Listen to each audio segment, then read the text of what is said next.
আসসালামু আলাইকুম। Welcome to my channel অঙ্গনার বায়না। আশা করি সবাই ভালো আছেন। অপরাজিতা ফুল, অপরাজিতা ফুলটা নিশ্চয়ই আপনারা চিনতে পেরেছেন। হ্যাঁ, আমরা অপরাজিতা ফুলটা ব্লু কালারেই বেশি চিনি, কিন্তু আমাদের দেশে ব্লু কালার ছাড়াও আরও বেশ কয়েকটা কালারে অপরাজিতা ফুল দেখা যায়, তবে ব্লু কালারটাই বেশি দেখা যায়। আজকে আমি এই অপরাজিতা ফুলের মোটিভে একটা রেড কালারের শাড়িতে পেইন্ট করেছি। অসম্ভব সুন্দর হয়েছে সামনাসামনি দেখতে, জানি না কতটা আপনাদের সামনে তুলে ধরতে পেরেছি। তবে আজকে আমি এই ভিডিওর মাধ্যমে আপনাদেরকে বেশ কিছু ইম্পর্টেন্ট বিষয় বুঝিয়ে দেওয়ার চেষ্টা করব। তাহলে চলুন আর বেশি কথা না বাড়িয়ে ভিডিও শুরু করা যাক।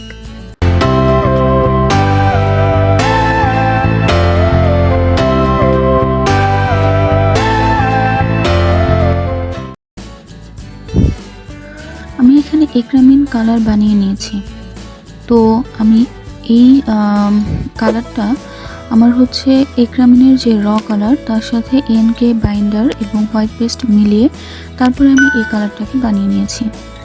দেখুন, আমি এখানে বাইন্ডার নিয়েছি, তারপরে হচ্ছে বাইন্ডার আর এনকের পরিমাণটা আমি সমান সমান রেখেছি, আর হোয়াইট পেস্টটা দিয়েছি। তারপরে হোয়াইট পেস্টের পরিমাণটা আমি আসলে আমার ঘনত্ব প্লাস হচ্ছে কালারের ঘনত্বটা আপনি কতটা রাখতে চান সেটা, এবং কতটা কালারের টেক্সচার মানে লাইট ডিপ এটার উপর নির্ভর করছে হোয়াইট পেস্টটা। এখন যদি আমি হোয়াইট পেস্টটা চাইলেই কিন্তু বেশি দিতে পারবো না, কারণ হোয়াইট পেস্ট বেশি দিলে কিন্তু কালার হালকা হয়ে যায়। সেক্ষেত্রে যতটুকু পরিমাণ দিলে আমার এক্স্যাক্টলি আমি যে কালারটা চাই সেটা পাবো, ঠিক সেটাই ওইভাবেই দিতে হবে। এখানে দেখতে পাচ্ছেন যে আমি হলুদ কালারটা কিন্তু সবুজের মধ্যে দিচ্ছি। তার কারণ হচ্ছে আমি যেই গ্রিন কালারটা ইউজ করেছি এটা হচ্ছে একরামিনের ডিপ যে গ্রিন সেটা। একরামিনের মধ্যে দুটো গ্রিন কালার পাওয়া যায়, একটা হচ্ছে কলাপাতা গ্রিন মানে যেটা লাইট গ্রিন, লেমন গ্রিন বলা হয়, আর এটা হচ্ছে ডিপ কালার যে গ্রিনটা। তো এটা যখন এনকে বাইন্ডারের সাথে আপনি মেশাবেন বা হোয়াইট পেস্ট দিয়েও যদি মেশান, তারপরে কালারটা কিন্তু একদম পাতার যে একটা চকচকে কালার ওরকম কালার হবে না। তো সেই জন্য ওটা মানে বেশি ডিপ গ্রিন হয়ে যায়, কিন্তু আমি চাচ্ছি যে এতটা ডিপ করব না। আমি কলাপাতার মতো একদম লাইটও চাই না, আবার অতিরিক্ত ডিপও চাই না। তো সেটার পরিমাণটা আমি মানে কালারের পরিমাণটা ঠিকঠাক রাখার জন্য আমি এখানে ইয়েলো কালারটা অ্যাড করছি, কারণ ইয়েলো কালারটা অ্যাড করার পরে এই ডিপ কালারটা অনেকটা লাইট হয়ে যাবে। লাইট কালার হয়ে যাবে বলতে আমাদের একরামিন কালারের মধ্যে যে গ্রিন কালারটা পাওয়া যায়, মানে যেটা লাইট গ্রিন, একদম ডিপ কালার গ্রিন না, এক্স্যাক্টলি সেই কালারটাই আপনারা পেয়ে যাবেন। আমি ফার্স্টে আঁচলের কাজটা করে নিব।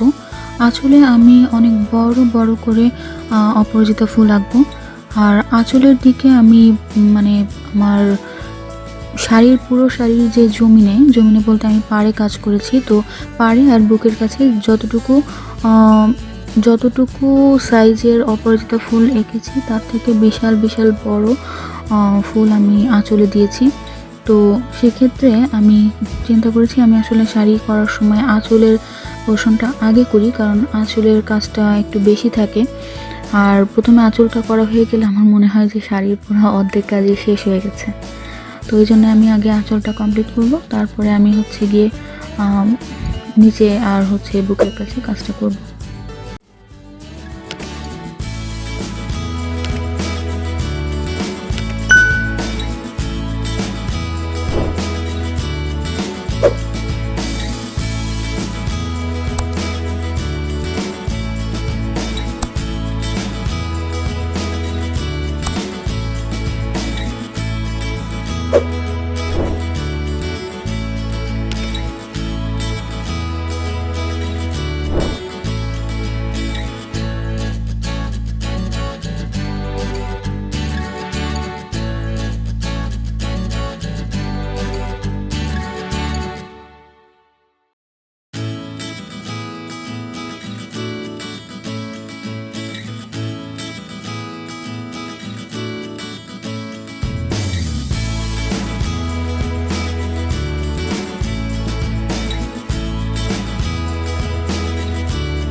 এখন ব্লু কালার কিন্তু দু রকমের ব্লু এখানে ইউজ করব, একটা হচ্ছে ডিপ ব্লু কালার আর একটা হচ্ছে একটু লাইট ব্লু কালার। কারণ আমার মানে ফুলের মধ্যে একটু রিয়েলিস্টিক ভাবে আঁকার জন্য যেটা হয়, একই ফুলের মধ্যে আমরা কিন্তু বিভিন্ন জায়গায় লাইট ডিপ কালার ইউজ করি। এখানে আমি ইয়েলো কালারেরও দুটো শেড নিয়েছি, একটা হচ্ছে গোল্ডেন ইয়েলো আর একটা হচ্ছে লাইট ইয়েলো। আর এখানে আমি হোয়াইট পেস্ট দিয়ে কালার বানিয়ে রেখেছি। আর তারপরে আমি আপনাদেরকে ব্ল্যাক কালার যেটা আমি ওয়াশে ইউজ করেছি সেটা আমি দেখাচ্ছি পরে। তার আগে আমি নিচে যেই কাজগুলো করেছি সেটা আমি আপনাদেরকে দেখানোর চেষ্টা করছি। আরেকটা কথা, আমি যখন আঁচলে কাজ করলাম, আঁচলে কাজ করার সময় কিন্তু আমি এক্সট্রা হোয়াইট পেস্ট আমি মানে আমার ফুলের ব্যাকগ্রাউন্ড আগে দিয়ে তারপর তার সাথে মানে ওটা শুকানোর আগে, কিন্তু শুকানোর পরে না, ওইটার সাথে সাথেই আমি আবার ব্লু কালারটা দিয়েছিলাম। কারণ রঙটা শুকানোর পরে আমি কাজ করিনি, আমি একবারেই রঙটা দিয়ে দিয়ে করে যাচ্ছিলাম। আর আমি পাড়ে আর বুকের কাছে যেই ফ্লাওয়ারগুলো এঁকেছি এটাতে আমি কোনো হোয়াইট পেস্ট আগে থেকে বসাই নেই। এখানে আমি মানে একই আমি যে কালারটা বানিয়েছি ব্লু কালার ওটা দিয়েই করেছি। তো এখানে আপনারা দুইভাবে দেখতে পাচ্ছেন, একটা হচ্ছে হোয়াইট পেস্ট দিলে কি হচ্ছে আর না দিলে কি হচ্ছে। যদি আপনি ঠিকঠাক পরিমাণে মানে কালারের সাথে এনকে বাইন্ডার আর হচ্ছে হোয়াইট পেস্টের ঘনত্বটা যদি ঠিক রাখতে পারেন তাহলে কিন্তু কালারটা এমনিতেও ফুটবে। আমি আপনাদেরকে দুভাবেই দেখালাম, একবার আঁচলে দেখালাম একরকম, আর আমি নিচে আর বুকের কাছে যে কাজ করেছি সেটা আপনাদেরকে এখন ভিডিওতে দেখিয়ে দিচ্ছি। দেখুন আমি নিচের আর বুকের কাছে যেই কাজগুলো করেছি, যেখানে আমি ছোট ছোট অপরাজিতা ফুল এঁকেছি, আমি এখানে খুব ক্লোজ শটে আপনাদেরকে দেখিয়ে দিচ্ছি। আমি যে দুটো করে কালার বানিয়েছিলাম ব্লু কালার এবং ইয়েলো কালারের, এখানে কিন্তু দেখুন আমি লাইট কালার এবং ডিপ কালারের কম্বিনেশনে আমি কালারগুলোকে কিভাবে ফুটিয়ে তোলার চেষ্টা করেছি। এখানে দুটো করে কালার শেড ইউজ করার কারণে ফুলটা কিন্তু অনেকটা রিয়েলিস্টিক লাগছে, তাই না?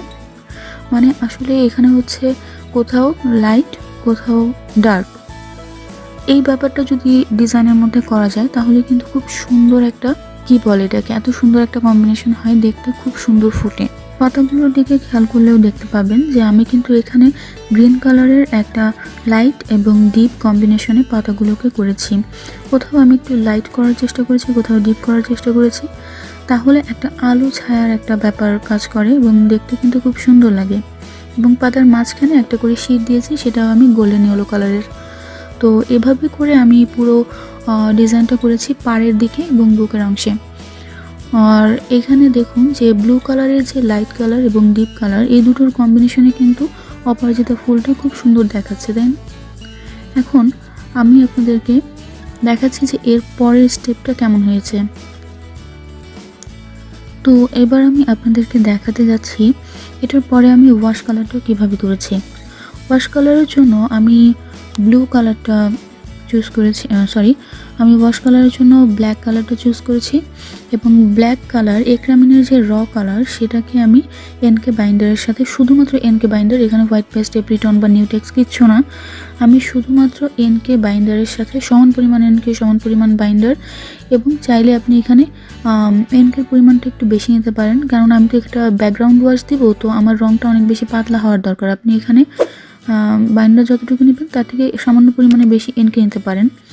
তারপরে এটাকে খুব পাতলা করে আমি গুলিয়ে নিয়েছি একরামিনের ব্ল্যাক কালারটা।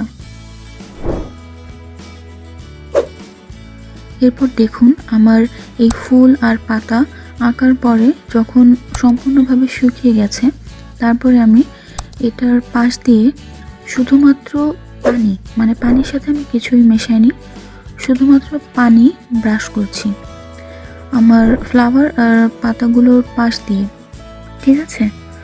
আর ফ্লাওয়ার আর পাতাগুলোর উপরে যদি চলে আসে পানি, তাহলে সেটা হাত দিয়ে মুছে ফেলবেন বা কোনো একটা শুকনো ন্যাকড়া দিয়ে আস্তে করে মুছে ফেলবেন। কেন বলছি, যখন ওয়াশ করবেন তখন অনেক সময় দেখা যায় পানিটা গড়িয়ে ফুলের উপরে চলে যাচ্ছে, তখন কিন্তু আসলে দেখতে ভালো লাগে না। তো এই জন্য দেখবেন যে ফুল বা পাতাগুলো যেন খুব একটা ভিজে না যায়, তার পাশ দিয়ে একটু দরকার হয় জায়গা রেখে করলেন, অথবা আপনি একদম পাশ দিয়ে ব্রাশটাকে খুব সুন্দর করে ঘুরিয়ে ঘুরিয়ে ব্যাকগ্রাউন্ড ওয়াশ করার জন্য পানি দিয়ে ভিজিয়ে নেবেন, তাহলেই ভালো হবে। এবার দেখুন ব্যাকগ্রাউন্ডে ব্ল্যাক কালার ওয়াশটা দেওয়াতে ফুলগুলো আর পাতাগুলো কত সুন্দর ফুটেছে, তাই না? আগে কিন্তু রেড কালারে ব্লু কালারটা যেরকম ভালো লাগছিল, ব্যাকগ্রাউন্ড ওয়াশ দেওয়ার পরে কিন্তু কালারটা আরও সুন্দর ফুটেছে। তাহলে আমার এই ভিডিও নিয়ে যদি আপনাদের কোনো কোশ্চেন থাকে, কোনো কিছু জানার থাকে, অবশ্যই আমাকে কমেন্ট বক্সে জানান। ইনশাল্লাহ আমি চেষ্টা করব বুঝিয়ে দেওয়ার জন্য। আর হ্যাঁ, এই ভিডিওটার মানে আমি যে শাড়িটা কমপ্লিট করলাম, এটার ফটোশ্যুট আর ভিডিও শ্যুট নিয়ে আমি আরেকটা ভিডিও বানাবো, এবং সেই ভিডিওতে আপনারা সম্পূর্ণ শাড়িটার ডিজাইন দেখতে পাবেন। আজকের মতো এটুকুই। ভালো থাকবেন। আসসালামু আলাইকুম।